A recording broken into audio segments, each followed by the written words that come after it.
Sa ngalan ng Ama, ng Anak, at ng Espiritu Santo. Amen. Sumainyo ang Panginoon. At sumaiyo rin. Mga kapatid, halina't dumulog sa banal na hapag ng Panginoon.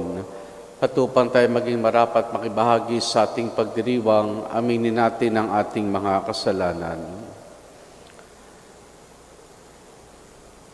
Inaamin ko sa makapangyarihang Diyos at sa inyo mga kapatid, na lubha ako nagkasala sa isip, sa salita at sa gawa, at sa aking pagkukulang. Kaya isinasamo ko sa mahal na Birheng Maria, sa lahat ng mga anghel at mga banal, at sa inyo mga kapatid na ako'y ipanalangin sa Panginoong ating Diyos.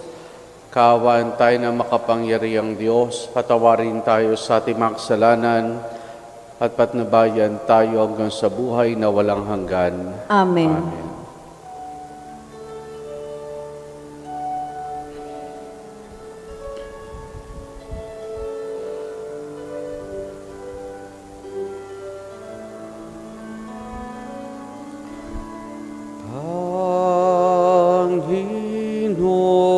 Panginoon, kahawan mo kami.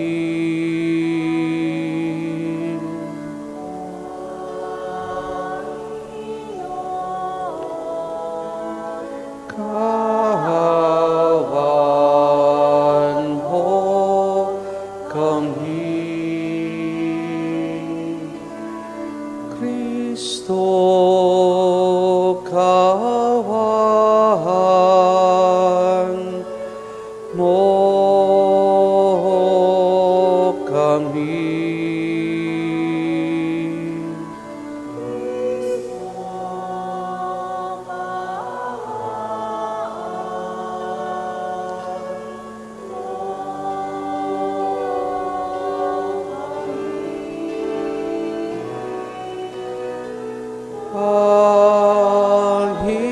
Panginoon, kahawan mo kami.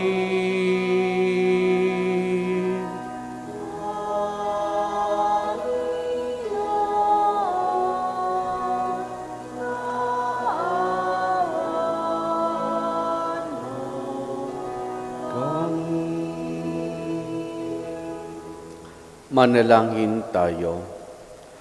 Ama naming makapangyarihan, idulot mong ikaw ay makapili ng iyong angkan at loobin mong sa pananampalatayang iyong bigay, kami makasalo sa muling pagkabuhay na iyong anak na pinakamamahal sa pamamagitan niya kasama ng Espiritu Santo magpa sa walang hanggan. Amen. Amen.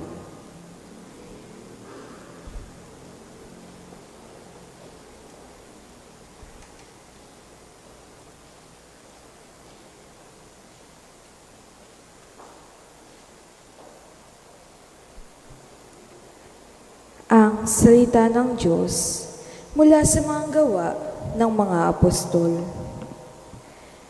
Nagsimula ng araw na iyon ang isang mahigpit na pag-uusig laban sa simbahan sa Jerusalem.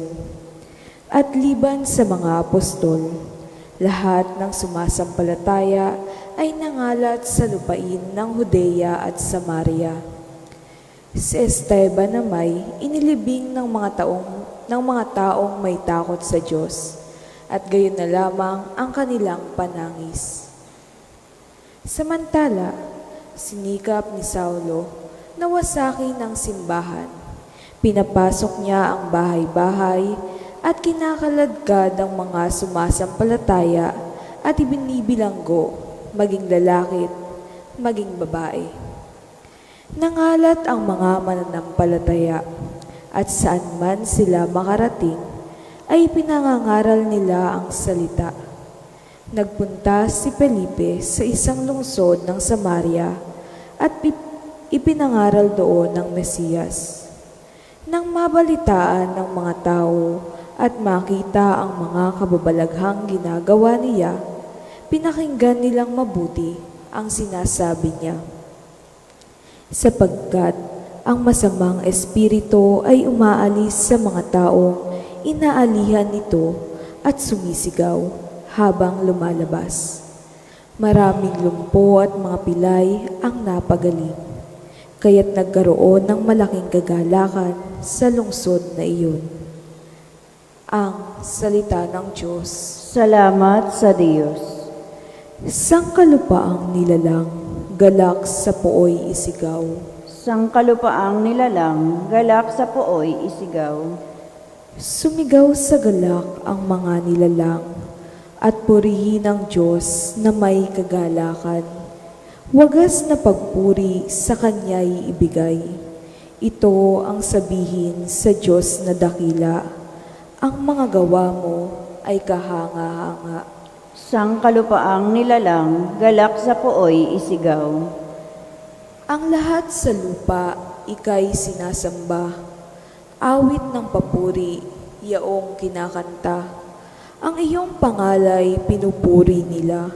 Ang ginawa ng Diyos, lapit at pagmasdan. Ang kahanga-hangang ginawa sa tanan. Sangkalupaang nilalang, galak sa pooy isigaw. Naging tuyong lupa kahit yaong tubig, at ang nuno natin ay doon tumawid. Kaya naman tayo'y nagalak ng labis, siya'y nagaharing, may lakas ang bisig. Sangkalupaang nilalang, galak sa pooy isigaw.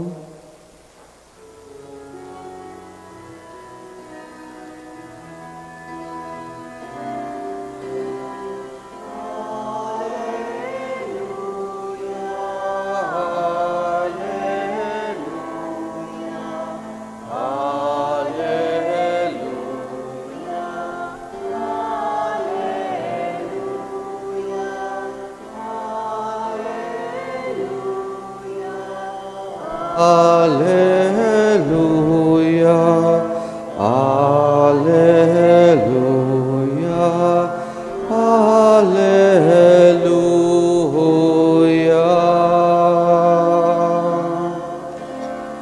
Alleluia.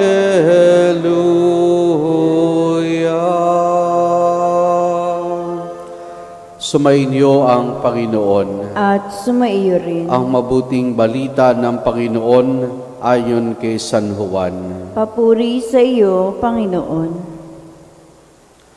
Noong panahong iyon, sinabi ni Jesus sa mga tao, "Ako ang pagkain na nagbibigay buhay. Ang lumalapit sa akin ay hindi na magugutom at ang nananalig sa akin ay hindi na mauuhaw kailanman. Ngunit sinabi ko na sa inyo, nakita ninyo ako, gayunmay hindi kayo nananalig sa akin. Lalapit sa akin ang lahat ay binibigay sa akin ng Ama at hindi ko itataboy ang sinumang lumalapit sa akin. Sapagkat ako'y bumaba mula sa langit hindi upang gawin ang kalooban ko, kundi ang kalooban ng nagsugo sa akin. At ito ang kanyang kalooban. Huwag kong pabayaang mawala kahit isa sa mabinigay niya sa akin, kundi muling buhayin sila sa uling araw. Sapagkat ito ang kalooban ng aking Ama. Ang lahat na makakita at manalig sa anak ay magkaroon ng buhay na walang hanggan at sila'y muli kong bubuhayin sa uling araw." Ang mabuting balita ng Panginoon. Pinupuri ka namin, Panginoong Hesukristo. Magandang umaga po sa ating lahat. Ngayong linggo ay ating pinasimulan sa pagninilay sa pakikinig sa Ebanghelyo. Yung tinatawag nating bahagi ng Bread of Life Discourse ng Panginoon si Jesus, ang tinapay ng buhay. At ito po ay mula sa ika-6 na kabanata ng Ebanghelyo ayon kay San Juan.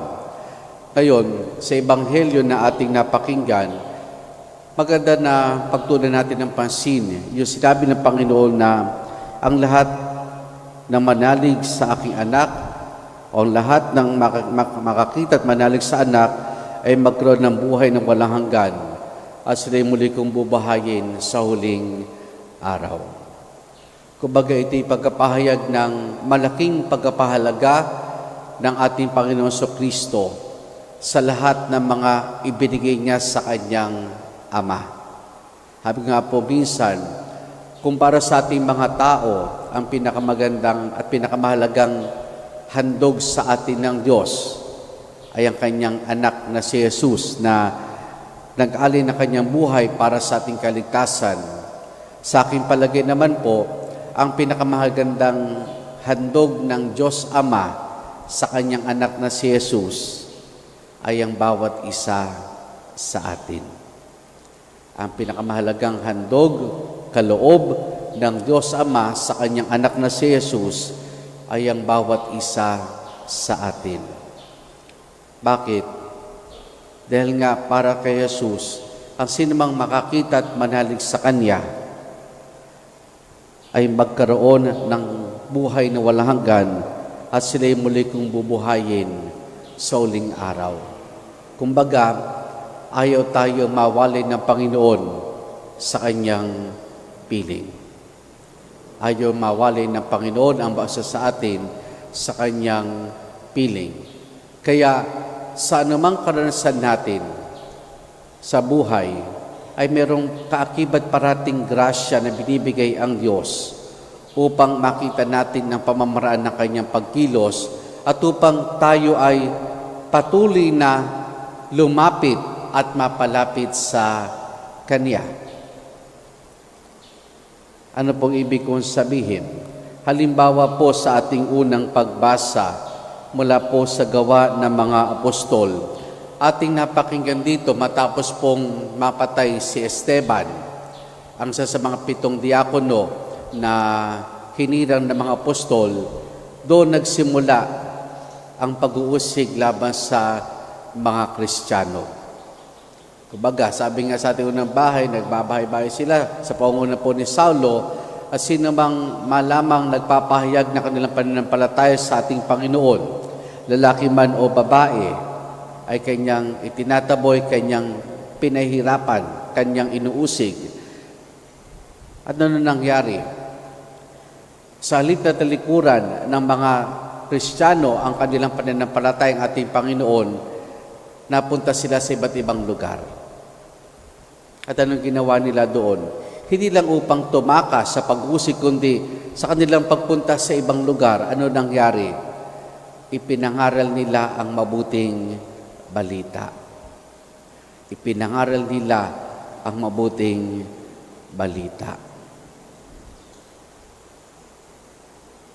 May pag-uusig na nangyari. Anong ginawa? Nanghalat sila upang higit pang maipangaral ang mabuting balita sa ibang lugar. Kumbaga, hindi na sila pwedeng manatili sa Jerusalem, pero bagamat hindi sila pwedeng manatili sa Jerusalem, sa ibang lugar sila napunta para ipangaral ang tungkol sa ating Panginoong Hesukristo. Hindi sila pinabayaan ng Panginoon, bagkus sila'y inakay patungo sa ibang lugar upang maipangalal ang mabuting balita. Kumbaga sa ating karanasan, ang bawat krisis, katulad ng pag-uusig, ay pagkakataon upang maranasan natin ang pangangalaga ng Diyos. Halimbawa, sa tuwing tayo po ay nagkakasala,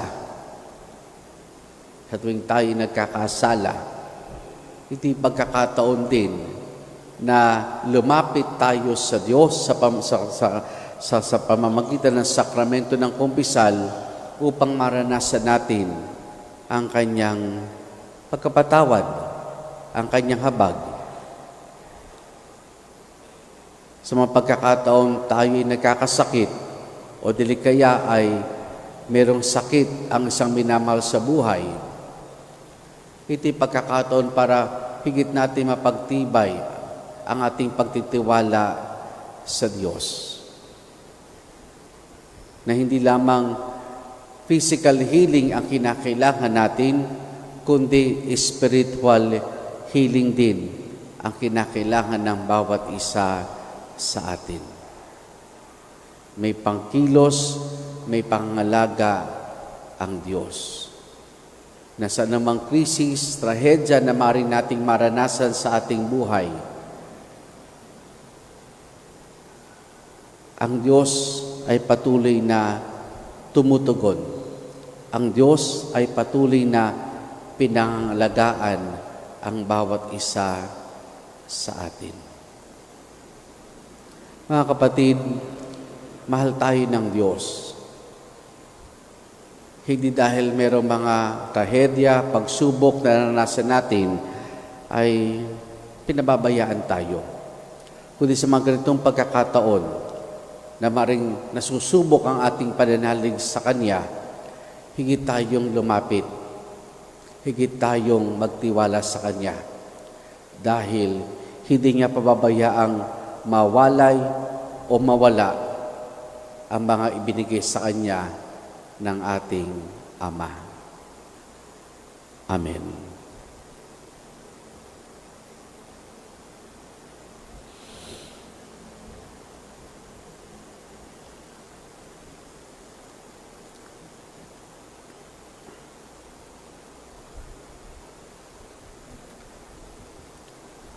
Taglay ang pagtitiwala sa pagiging bukas loob ng Diyos Ama na naghandog sa atin ng Kanyang anak sa Eucharistia bilang pagkain para sa ating kaluluwa. Ilapit natin sa Kanyang ating mga pangailangan, ating itutugon. Ama, pagpalain mo kami sa Eucharistia. Ama, pagpalain mo kami sa Eucharistia.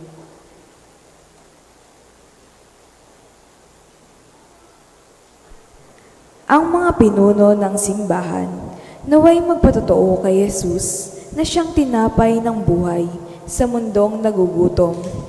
Sa kahulugan, manalangin tayo sa Panginoon. Ama, pagpalain mo kami sa Eucharistia. Ang mga pinuno ng pamahalaan naway aktibong makisangkot sa paghahanap ng mga katugunan sa mga pangailangan at kapakanan ng ating mahihirap na kapatid. Manalangin tayo sa Panginoon. Ama, pagpalain mo kami sa Eucharistia. Ang mga nag-aakalang hindi nila kailangan ng Diyos sa kanilang buhay, naway maakit na tumanggap ng Eucharistia. Manalangin tayo sa Panginoon. Ama, pagpalain mo kami sa Eucharistia. Ang mga may sakit, naway maranasan ang mapagmahal na presensya ni Kristo sa kanilang pagtanggap ng Eucharistia. Manalangin tayo sa Panginoon. Ama, pagpalain mo kami sa Eucharistia. Ang mga yumaong tumanggap ng tinapay ng buhay, naway magkamit ng buhay na walang hanggan. Manalangin tayo sa Panginoon. Ama, pagpalain mo kami sa Eucharistia.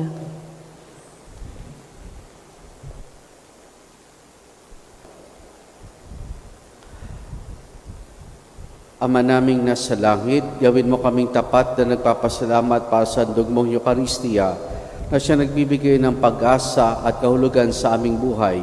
Hinihiling namin ito sa pamamagitan ni Jesus na aming Panginoon. Amen. Amen.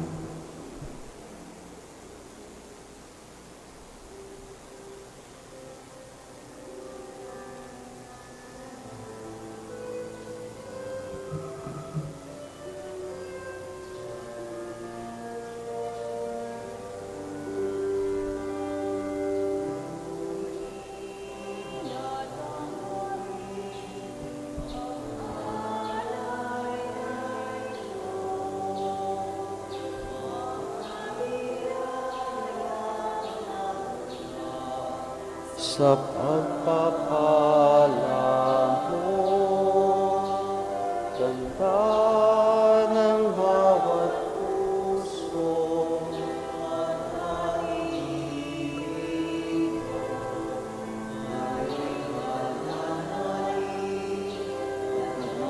nagmamahal sa'yo.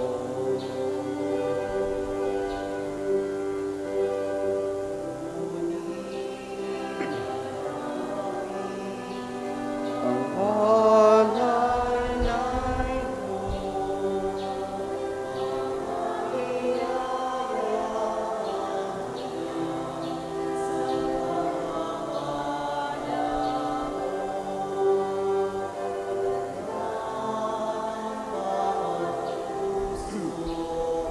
pagkat inibig mo, ngayon nananalig, nagmamahal sa'yo.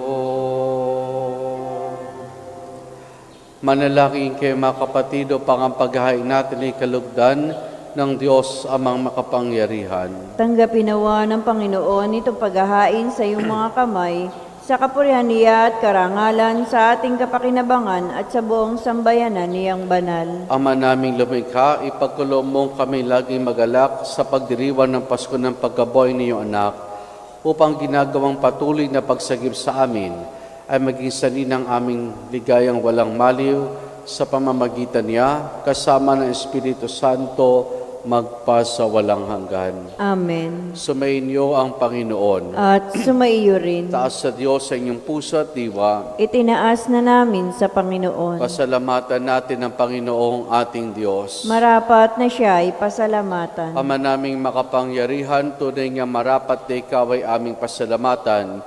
Ngayong pinagdiriwang ang pagkain ng Mesiyas sa maamong tupad nitong buos sa aming lahat. Naghahaing walang humpay anak mong minamahal upang magkasalo-salo sa ang tanan sa piging ng iyong buhay.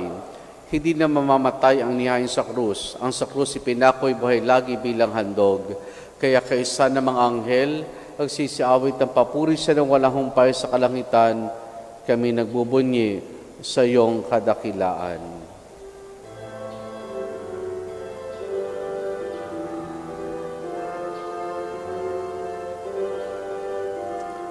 Santo, Santo, Santo, Diyos makapangyarihan, puspos ng walhati ang langit at lupa. Hosana, Hosana sa kaitaasan, pinagpalang narito sa ngalan ng Panginoon. Hosana, Hosana sa kaitaasan. Hosana, Hosana sa kaitaasan.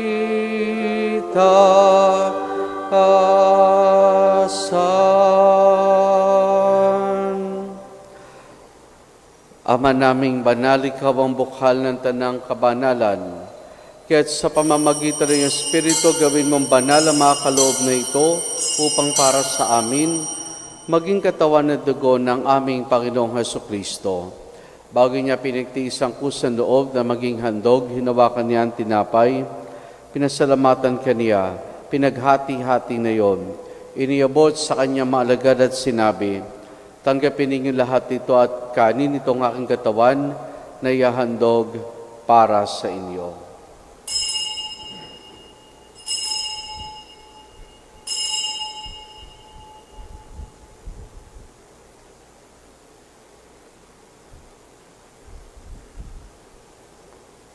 Gayun din naman nang matapos ang hapunan, hinawakan niya ang kalis.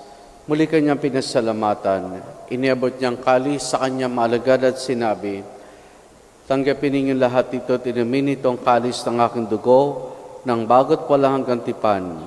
Ang aking dugo na ibubuhos para sa inyo at para sa lahat sa kapagpapatawad ng mga kasalanan.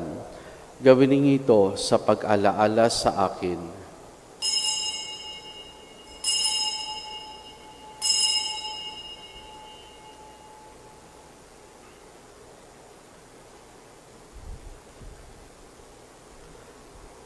Ang misteryo ng ating pananampalataya.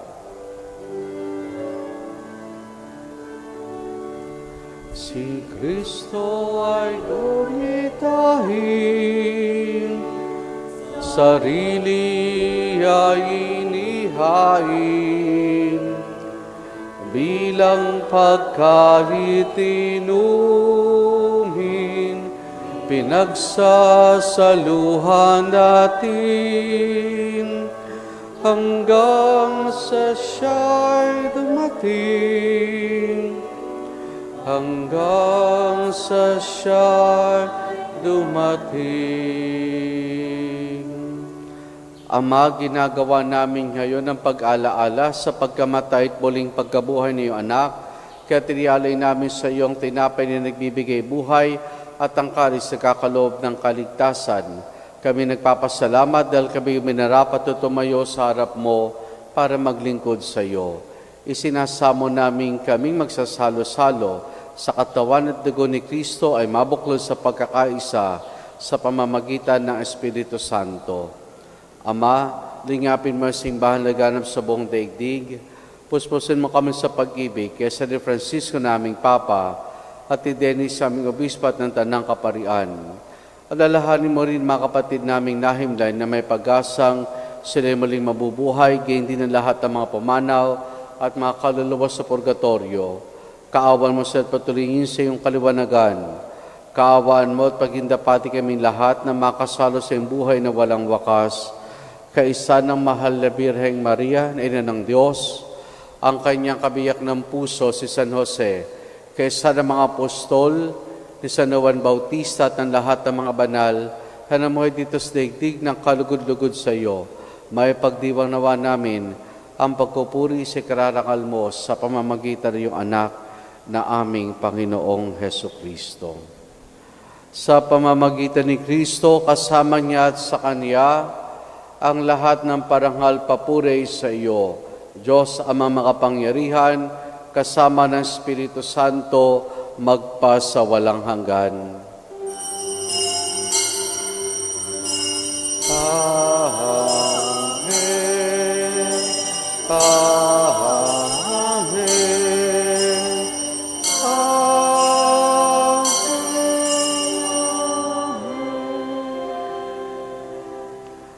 Sa tagubiling mga nakagagaling na utos sa turo ni Jesus na Panginoon natin na Diyos, ipahayag po natin ng lakas loob.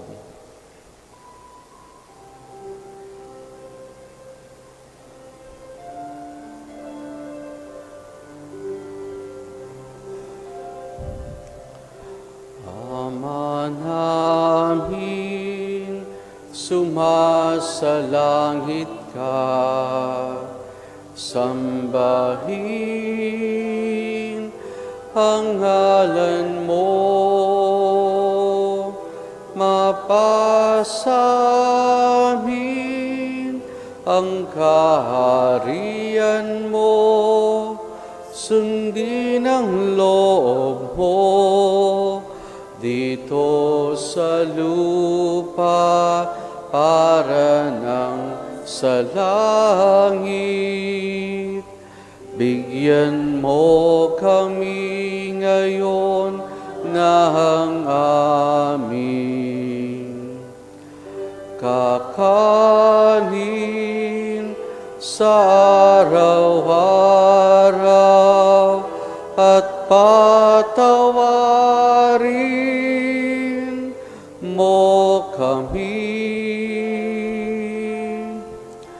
sa aming mga sala para ng pagpapatawad namin sa nagkakasala sa amin, at huwag mo kaming hintulot sa tukso at iadya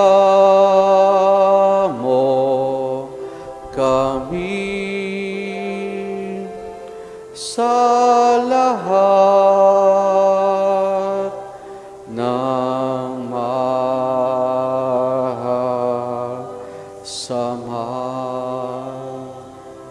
Hinihiling namin kay Maria sa lahat ng masama, pagkalooban ng kapayapaan, araw-araw iligtas sa kasalanan at iliyos lahat ng kapahamakan, samantalang aming masayang pinananabikan ang dakilang araw ng pagkapahayag ng tagapagligtas naming si Jesucristo. Sapagkat iyo ang kaharian at ang yarihan at ang kapurihan magpakailanman. Amen. Panginoong Jesucristo, sinabi mo sa iyong mga apostol, kapayapaan na iniwan ko sa inyong aking kapayapaan na binibigay ko sa inyo. Tunghayan mo ang aming pananampalataya at huwag ang aming mga pagkakasala. Paglooban mo kami ng kapayapaan at pagkakaisa ayon sa iyong kalooban, kasama ng Espiritu Santo magpasawalang hanggan. Amen. Ang kapayapaan ng Panginoon ay lagi nawang sumainyo. At sumaiyo rin. Mga kapatid, maghangad at magbahagi tayo ng kapayapaan ni Jesus sa isa't isa. Peace be with po. you.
Narito si Jesus, ang kordero ng Diyos. Siya nagali sa mga kasalanan ng salibutan. Mapalad ang mga inaaniyahan niya makiisa sa kanyang banal na piging. Panginoon, hindi ako karapat-dapat na magpatuloy sa iyo, ngunit sa isang salita mo lamang ay gagaling na ako.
Manalangin tayo.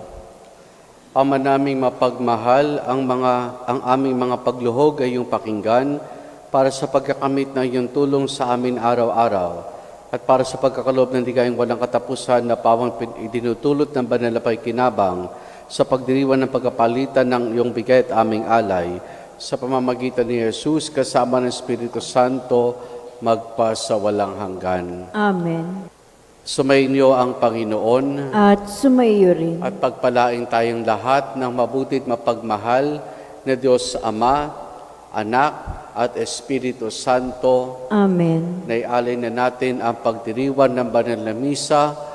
Humayo tayo at patuloy na magtiwala sa pangalaga ng Diyos. Salamat sa Diyos. Purihin po natin ang ating Panginoon.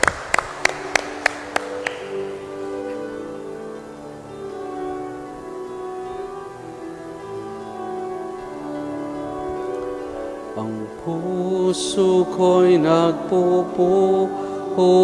nagpupuri sa Panginoon. Nagagalak ang aking espiritu sa aking